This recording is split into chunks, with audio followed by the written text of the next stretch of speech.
Assalamualaikum warahmatullahi wabarakatuh. Baiklah, anak-anakku sekalian, pada kesempatan ini Bapak akan menyampaikan materi bab ketiga dibagi menjadi dua kali pertemuan ya. Pada pertemuan pertama ini Bapak akan sampaikan bagian dari pencemaran air.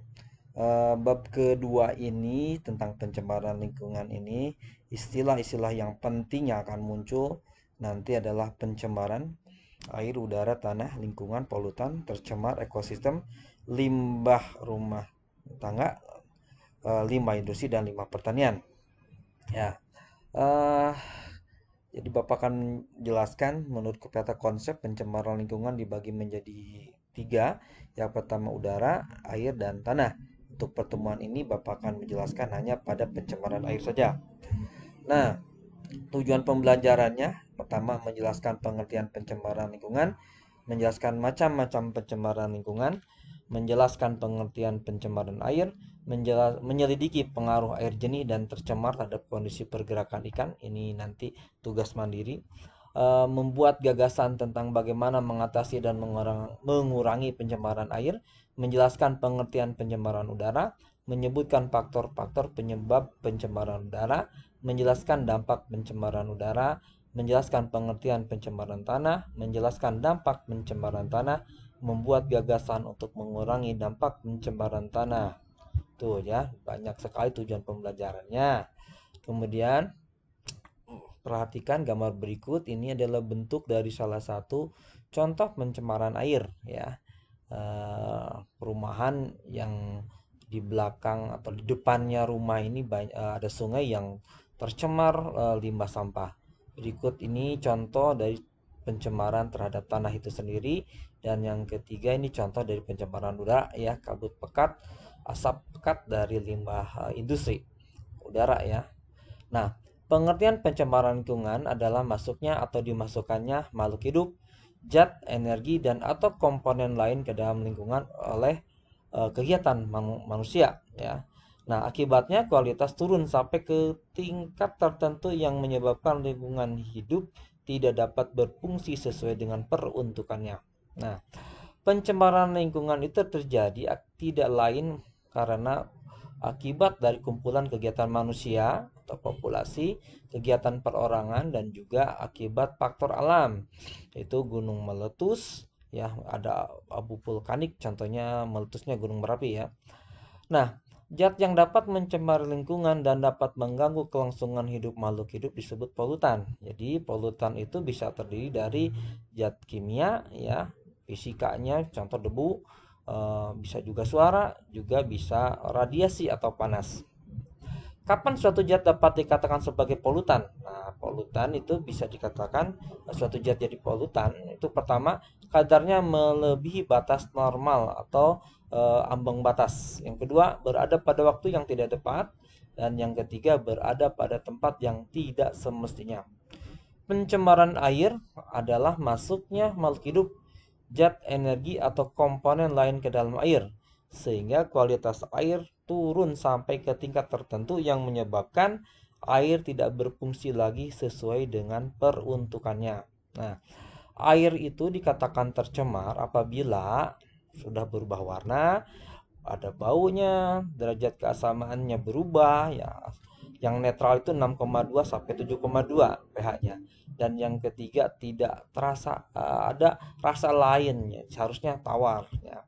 Jadi normalnya air itu tidak berwarna atau jernih, tidak berbau, netral pH-nya, dan tidak memiliki rasa.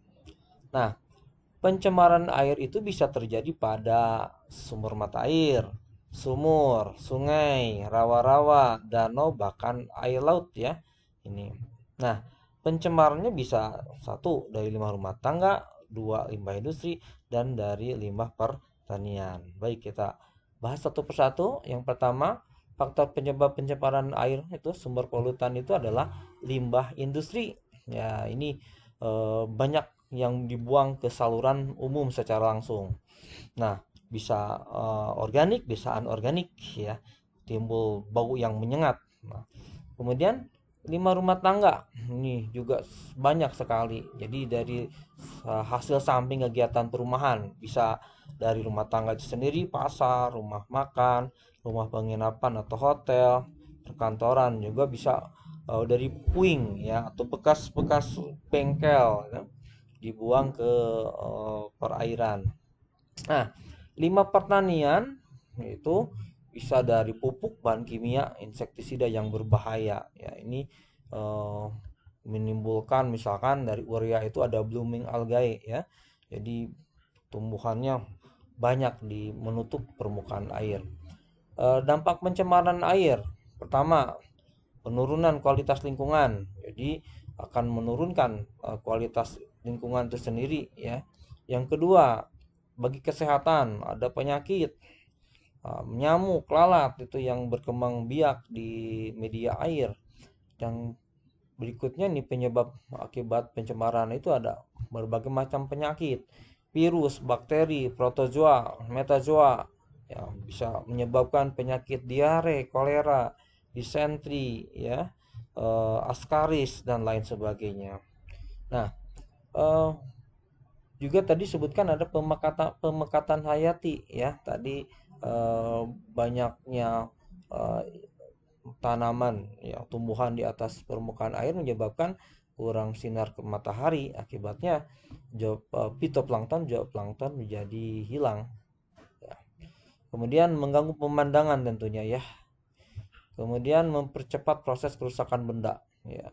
Adanya gas H2S misalkan menyebabkan perkaratan pada besi menjadi lebih cepat ya. Kemudian cara penanggulangan pencemaran air bisa membuat kolam stabilisasi ya, bisa dibaca di buku paket. Kemudian ada instalasi pengolahan air limbah ya, terdiri dari beberapa tahap: primary treatment, secondary treatment, tertiary treatment ya, ada beberapa tahap. Kemudian ini gambar instalasi pengolahan air limbahnya. Kemudian pengelolaan ekstrakta, human ekstrakta. Nah, di sini feses, air kencing itu pada rumah tangga ya harus ada fasilitas khusus ya, septic tank, tidak boleh sembarangan. Itu yang bisa Bapak sampaikan pada pertemuan pertama bab ketiga ini. Mohon dipelajari lebih lanjut di buku paket. Demikian, billahi taufik wal hidayah. Assalamualaikum warahmatullahi wabarakatuh.